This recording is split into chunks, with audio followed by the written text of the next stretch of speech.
What's going on, guys? My name is Billyvisuals. Welcome to my channel where we're all about visuals, and in today's video we're going to be talking about the Yeezy 500, or also used to be known as the Yeezy Desert 500. Now in this video we're going to be talking about the sneaker technology because this shoe actually features zero boost, otherwise it'll be called Yeezy Boost 500.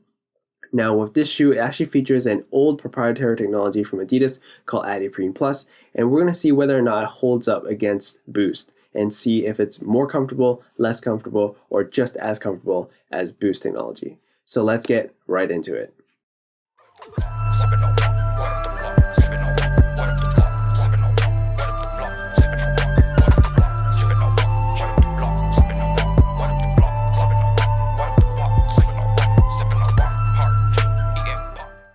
Cloud Foam, Boost, ALPHABOUNCE, 4D, and AdiPRENE Plus. These are just a couple of shoe technologies that Adidas has in the arsenal. If you watched my channel previously, you'll know that aside from introducing fresh visuals, I also talk about sneaker technology and its comfort as my #1 priority.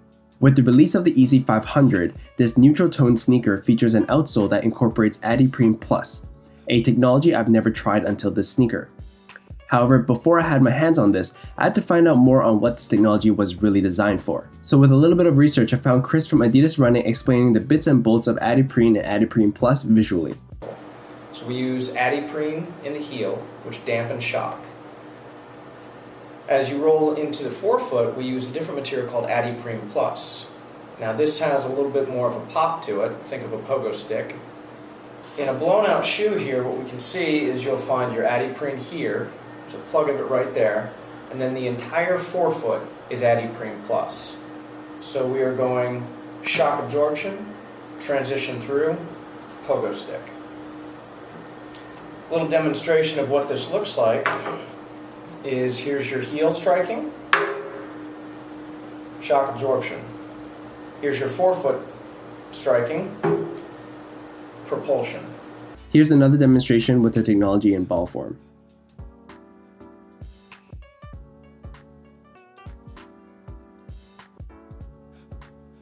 AdiPRENE Plus rebounds, and AdiPRENE gives a lighter impact. But from squishing the sides of the midsole of the Yeezy 500, it seems like it's quite soft but not very shock absorbing. This might mean that the 500s only feature the AdiPRENE Plus technology in the midsole and not AdiPRENE. That being said, when I take out the ortholite insole from the bottom, it has this really interesting colorful pattern, featuring different zones of firm and softness. So perhaps ortholite already features AdiPRENE inside the shoe without the need of AdiPRENE in the midsole. Great, so now that I'm done geeking out about it, how does it actually feel? Well, to be quite honest, I think it feels okay.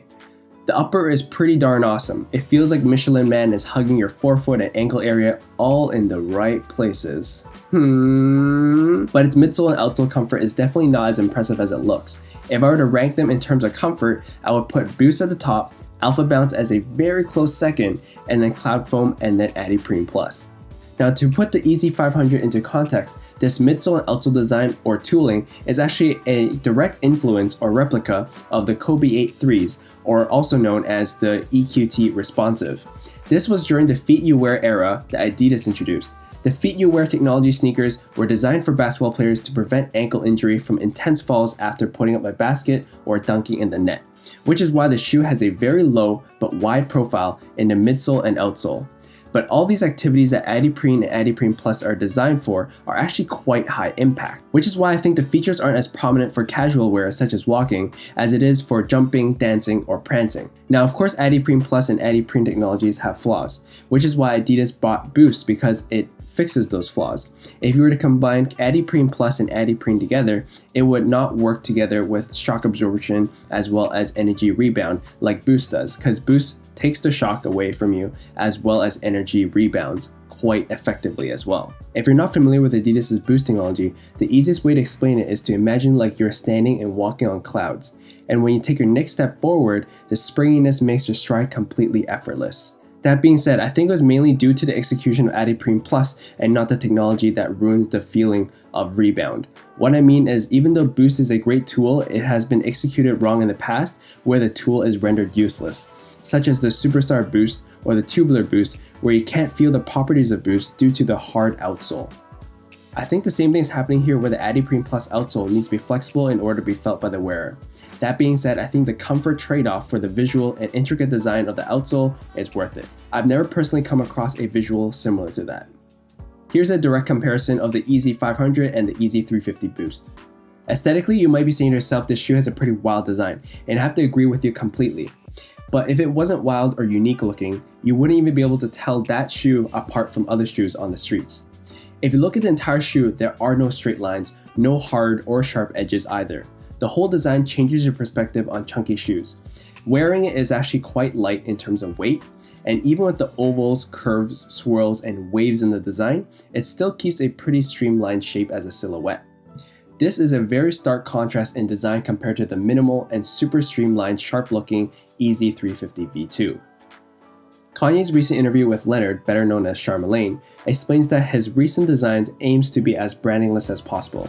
This certainly is a very unique design philosophy because his shift in focus, instead of making the brand as loud as possible, is to make the shoe's design as loud as possible. The overall look of the Yeezy 500 is a very rugged and durable I'ma pull up and kick your ass kind of sneaker, versus the 350s, which look like a very agile, I'm gunning it, gone on your feet kind of sneaker. In contrast with the Yeezy 350s, there's a lot more materials used on the shoe. The materials used on the shoe is rubber for the outsole, AdiPRENE Plus for the midsole, 3M piping for the upper, a mix of nappy suede, mesh, leather for the upper, and nappy suede for the eyelets, rope lacing, and I'm not sure what material it is, but I assume it's some kind of plastic for the mud guard around the midsole.